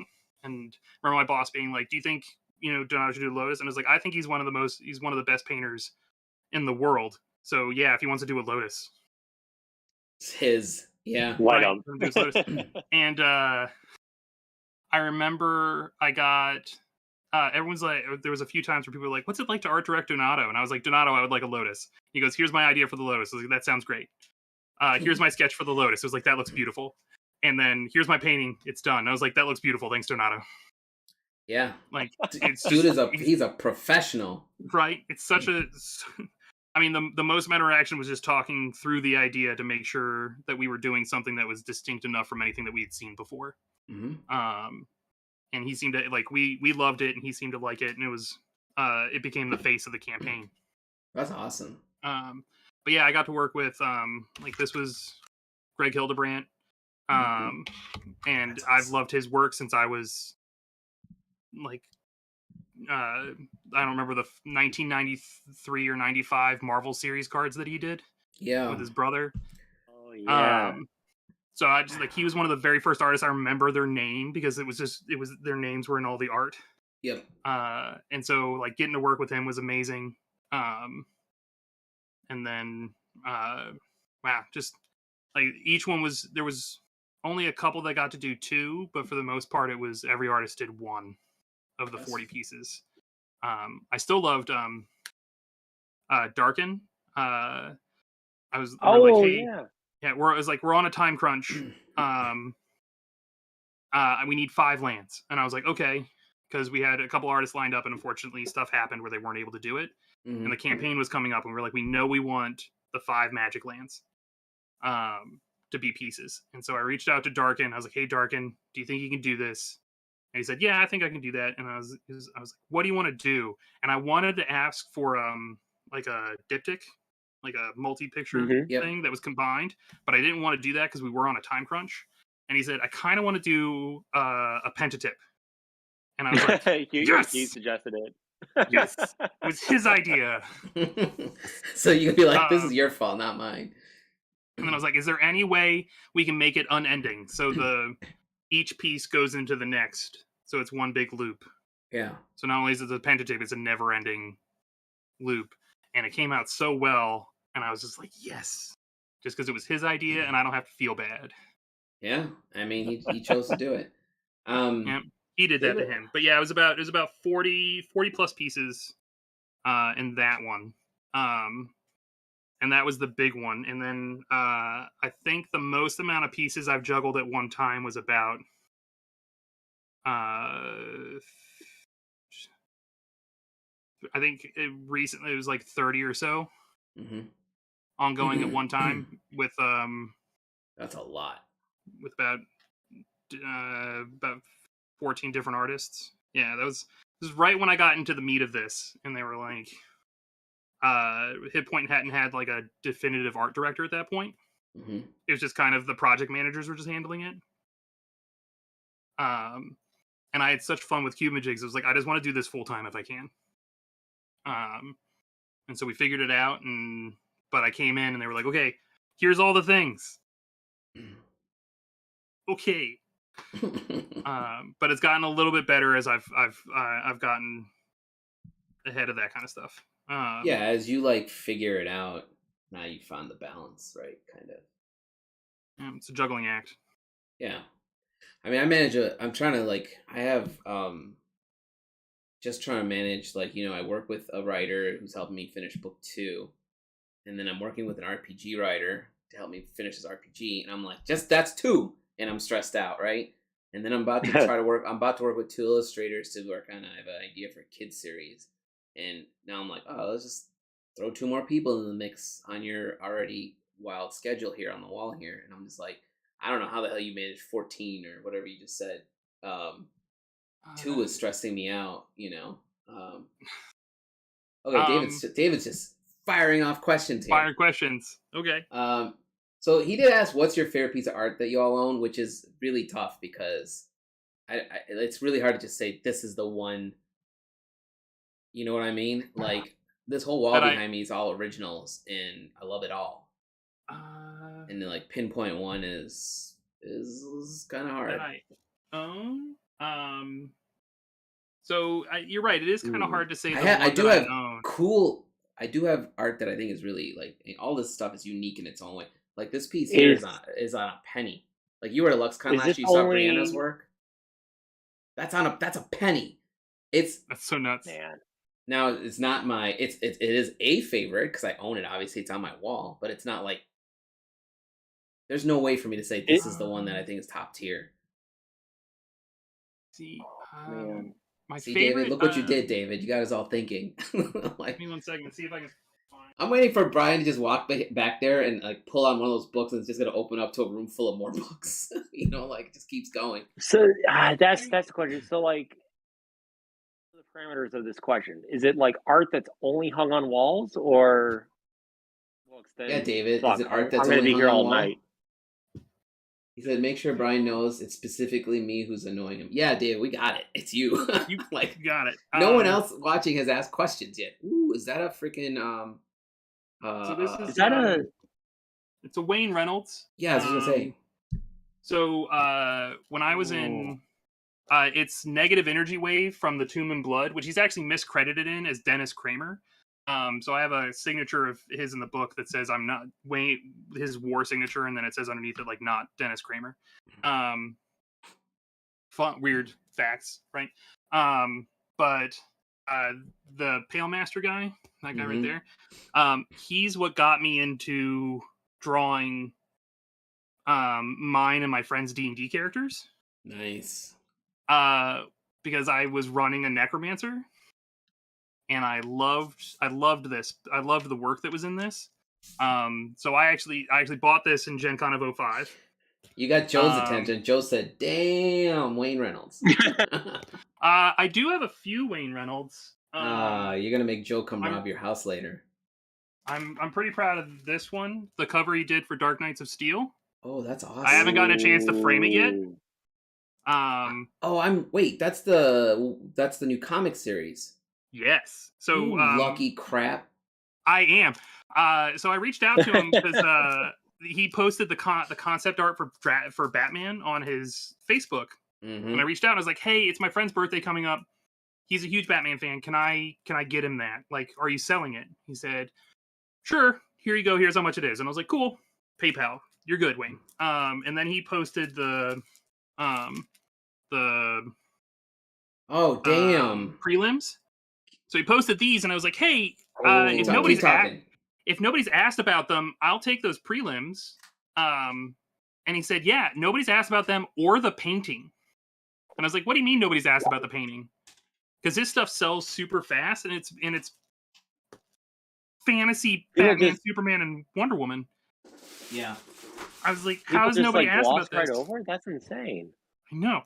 So I was like, "Hey, if you can take this much, I'll give you it right now. If you want a little bit more, give me a little bit of time. I'll put this much down on it right now, and I'll send you more." And he said, "Do you mind waiting until the comic book comes out and seeing if anybody shows any interest in it?" And I was like, "That's fine. I'll do it however you want to do it. But I'm interested." And so I waited until the comic book came out. I reached out. I was like, "Has anybody asked about that painting?" He goes, "No." Wow, I was like, that's insane. Cool, I'll take it. So I was at IllixCon, and there was a whole bunch of there was a few paintings I wanted, and everyone was like, "You should just buy them." And I was like, because I was at that point still working. I was working almost full time for Hit Point and at my old job full time. So I had two sources of income. So I actually had disposable cash. And I was like, I can't. I have this thing that I want to buy that I'm not going to tell anybody about, because if I do, somebody else will find out about it. You're just kind of waiting in the rafters. And I was like, and I don't want to jinx myself. So because I know there's a whole bunch of comic art collectors here. This won't go. Yeah, well. There's been a lot of comic art that I could afford at the time when I saw it. When I was like, oh god, this is what I want. Magic art used to go for is a Kakai. Ooh. Nice. I own a couple originals. This one's not framed, obviously, which sucks. Yeah, I've unfortunately got a stack in a closet of stuff. That's the only Donato I own. I wish I had bought the Is that George. from Uprooted? This is, I don't know. It's just a Griffin. Oh, okay. No, it's not. You could tell me. I'm not as big a Magic player as you guys are. Joe. I don't think that's a Magic piece. I'm not sure what that one's from. It's just, he had a bunch of pieces for sale last year, and the one piece I wanted was so he was on the show earlier in the year, and I said he had a St. George versus the Dragon. I wish I'd snagged it, but I hesitated. I was like, let me look around just in case, because I already bought this piece, right? And I was like, let me look around. Right. And I came back 5 minutes later. I was like, I changed my mind. I'm going to buy it. And he's like, it just sold. Fuck out of here. That sucks. Lesson learned, man. If you want a Donato piece in your LuxCon, you see it, and if you think it's too expensive, just buy it. Just buy it. For Just buy original it. It's art, gonna go. I guess. Original art, it's like, you know. Oh yeah, no. There's loads of like inked comic pages that I wish I owned, and just at the time I was like, I don't have the cash to swing it, and just had to let it go. So I've gotten to a point now with. Ones. I mean, so there was a point where I couldn't do that, right? Like I couldn't buy originals. I've gotten to a point now where when I work the shows, what I started doing was putting a percentage aside, because in the back of my head, I'm going to bring this money to LuxCon with me. Right. Which is, some people look at it like, you know, if I was like, I paid, you know, if you knew what I paid for this penny, this thing right here, people would be like, are you crazy? But it's an original and it's mine and it's amazing. So I wanted it, right? So like I put aside a percentage of money that I try my best not to like spend it all in one shot, you know, like one person. Because I'm like, you can find amazing, like I said, the showcase has all these amazing artists and there's originals in there, right? You just have to be willing to look. I'm waiting. What I really want to get from LuxCon this year, and we had him on as well as Brian Mark Taylor. Oh yeah. He only does them for LuxCon. It's those cyber cities and the futuristic sci-fi. He never does them anywhere else. He does like landscapes, right? He does like his trips to China or whatever, right? They're like boats and water, and I'm just like, I'm not interested in that. I want the spaceships and I want the Blade Runner looking. If you show me a Brian Mark Taylor, I swear to God, I'm gonna drive over to your house and rob everything. Don't you have a John Harris, Alan? I do. Let me find. It's in here.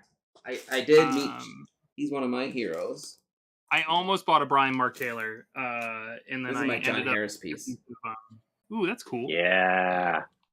So it wasn't that expensive either. It was only $250. Like for a John Harris piece, I'm like, I'm buying that. And what's cool about it? Oh yeah, absolutely. John Harris walked by in the showcase, was looking at my work, and I'm just like, holy fuck, you're John Harris, you know? And he was like, yeah, he's a cool dude. And he was like, I was like, you're one of my biggest influences. Like, this stuff is happening because I used to look at your work as a kid. And he was like, this stuff's, you're already doing it, man. Because I got a 1 hour portfolio review with him. I sat down with him at his table. I thought it was going to be like 15 minutes. He's going to look at my stuff and just be like, you're fine. He gave like a huge in-depth thing for you. He gave me a whole backstory on how he was like, how he got into it. He was saying stuff like, he always wanted to try digital stuff just because the ease of use, as he said. Anyone thinks digital is easy really needs to try it because it's not. But he was like, you know, I was because I was like, I always want to be an oil painter like you, and he's like, I always want to do this because it seems like a little more fun, and he said it seems easier and quicker. He's like, I would have put out so many paintings if I was digital. I'm like, I wish it was that easy, but I wasn't gonna correct the man. I was just like, yeah, you know. But we'll see. Painting with oils, there's so much prep time. Yeah, I mean, but that was was just like, that was just more or less why I stopped doing it. I was like, it's fun, but it is mind numbing. Like you can't just like get up and like sit down. And I kind of realized that like over the years, like what my working proclivities are, where it's like, I definitely like to pick away at a piece for like, it may be like 2 hours on a paint session. It may be 5 minutes. Right. And if that's my working schedule, oil does not allow for the 5 minutes. Right. And especially nowadays with like a 3-year-old, it's like right. For the with 5 minute sessions than I do I get more 5 minute sessions than I do the 2 hour sessions. 2 hour sessions and then on really only happen when she's fast asleep. Well, with digital is nice because I can like start something here. I can save it real quick. Like if you know we went to Texas a couple weeks back, and I was sitting in the living room working in Procreate and just cleaning some stuff up. Right, and I'm working on this. Some of you have seen my. I do it. Yeah, I use a lot of digital for like prep work stuff, like for that reason, because it's kind of like I can do it all here or whatever. But the final painting, like I love to do traditional for it. And hell, I am trying to do 3 traditional pieces, small ones for LuxCon this year, which I'm not going to show you guys.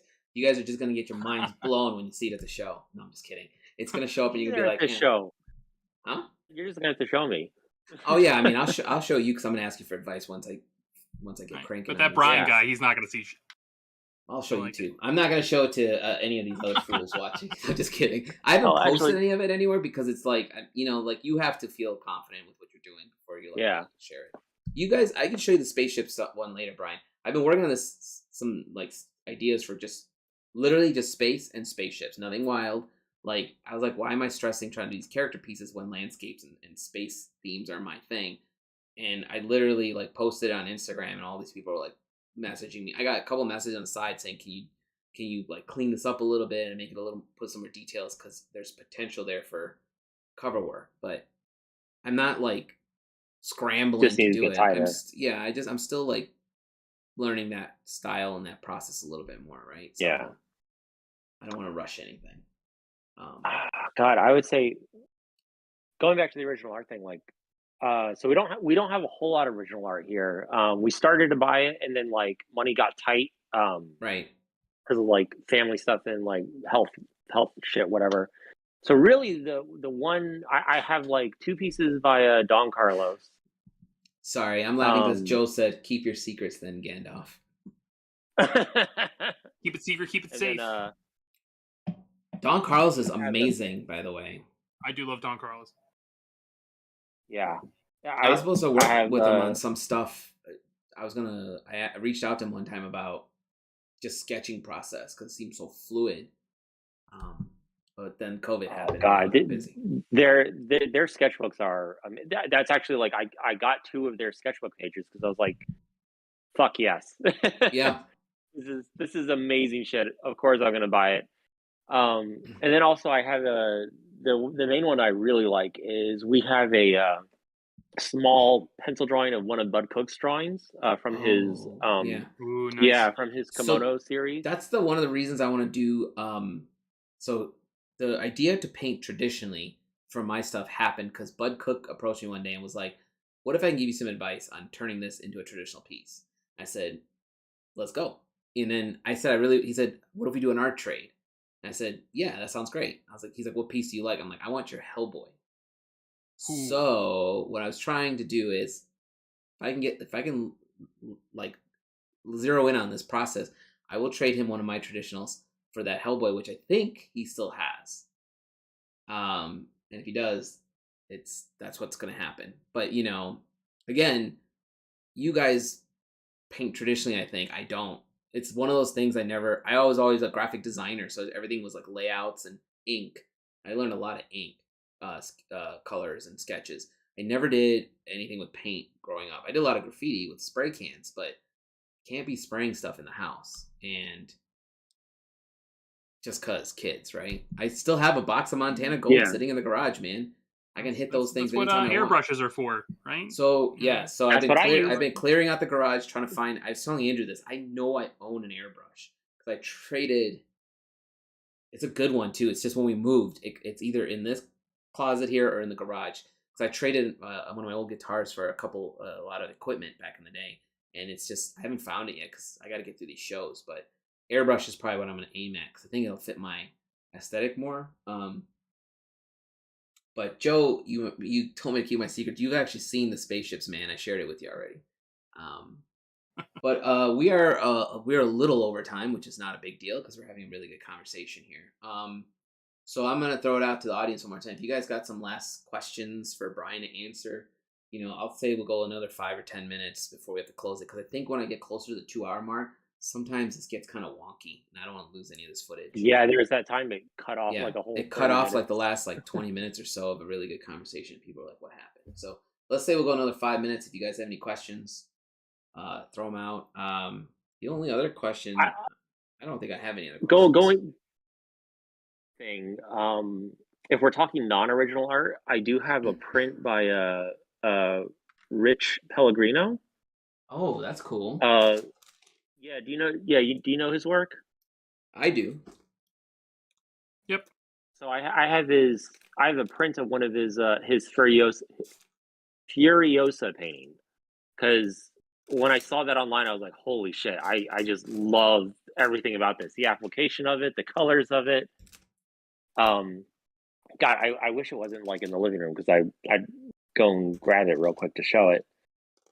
Amazing piece though. And it's a really, really good print too. Like kind of looking at it, it's almost like you're looking at the original. It's like that layered. This is also, I'll show this I have this folder I'm going through is full of originals, so it'll take forever to go through them all. But this is an Eli Manaya from his series. Ooh.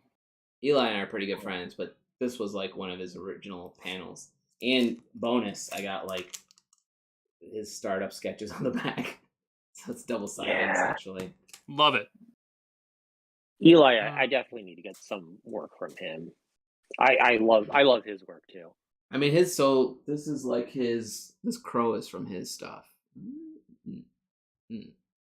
This piece is the one I wish I still had. I got the original. This is Jeremy Wilson's Lobster Johnson, but that's the test piece.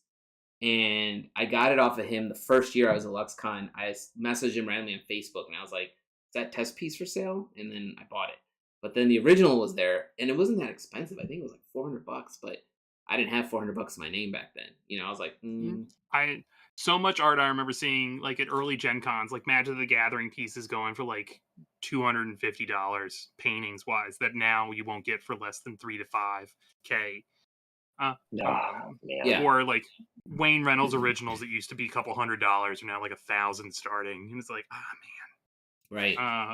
If only I wasn't a poor college student.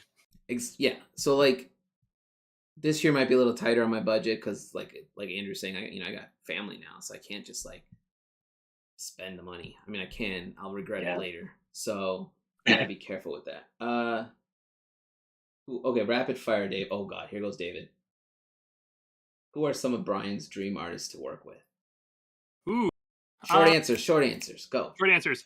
Well, I mean, I'd love to work with Rebecca Gay and Wayne Reynolds. I've been lucky enough to work with like Hildebrandt and Ralph Horsley and a couple people, like a lot of guys that I've really Prescott, who I've really admired for a long time.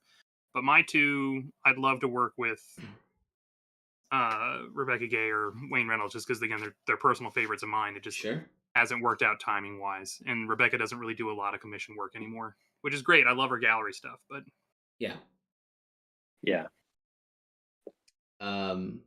So far that's it. David, when you say rapid fire, I expect you to ask more than one question. I was expecting a follow up, and now it's like, a follow up question here. He's dead in the water, boys. Okay. I don't think I have any other questions for you. I went through all mine. Yeah, Joe. Sorry, man. We started at 7:30, and we've just been cooking along, and it's 9:15 here now. So we're gonna call it. But let's thank Brian for being on. I know we tried a couple times to get you on. Thank you so much. Our schedules just got. Andrew and I just been dealing with all sorts of family stuff in the last like month and a half. We've been so behind. Like our goal was like not even like stressful, not even stressful family stuff. It's just like events. Yeah. Like you know how it goes. Oh yeah.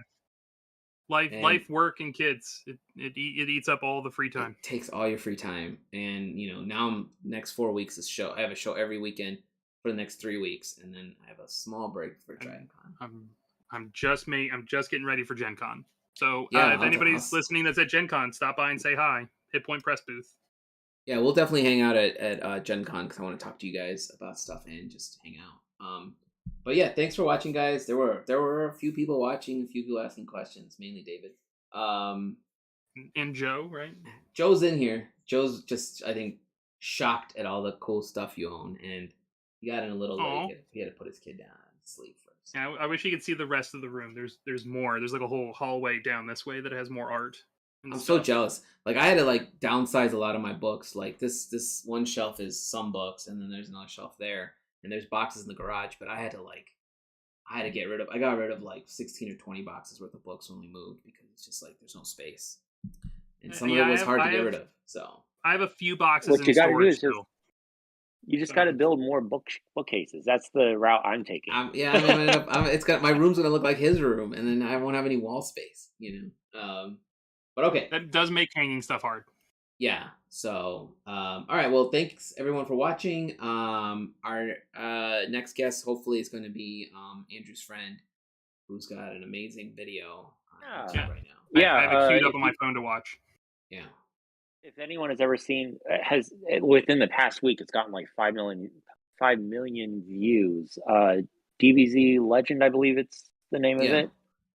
Anyone who's in Rusty um, with us, we've posted it there too. yeah, amazing work. I think he started that so like a quick background. Like we worked on a game project years ago, Battleborn, doing the cinematics for that. I was one of the layout artists. He was one of the animators, For and Gearbox? I want to say, yeah, for Oh, Gearbox. cool. Only their cinematics, Sure. which turned out to be the main thing that everyone praised. They're like, "This is fucking awesome. The game is shit." Yeah.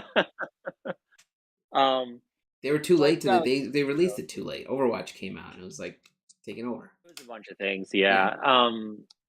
Yeah. So I think he started it shortly after that. Like I remember him doing like concept work for it when we were working on that, and then or doing something similar to it, and then he started like a year or two after we finished that. And yeah, it's been like just kind of watching him like plug away at it and grind. It's amazing that it's finally out and it's as good as it is. It's such a Well, Herculean let's try effort. to get him on and it'd be fun to talk to him. Yeah, so that'll be like sometime after August 6th because of like your shows, and then Yeah, he has like some stuff we on got his like end. he'll be at Gen Con, so he'll be after Gen Con. So all right, I'm gonna take us Yeah, offline, so give me a second. Thanks again, guys, for watching. Thanks everyone who was asking questions. yeah. Thank you. Sorry we went on so early, Joe. Give me a second.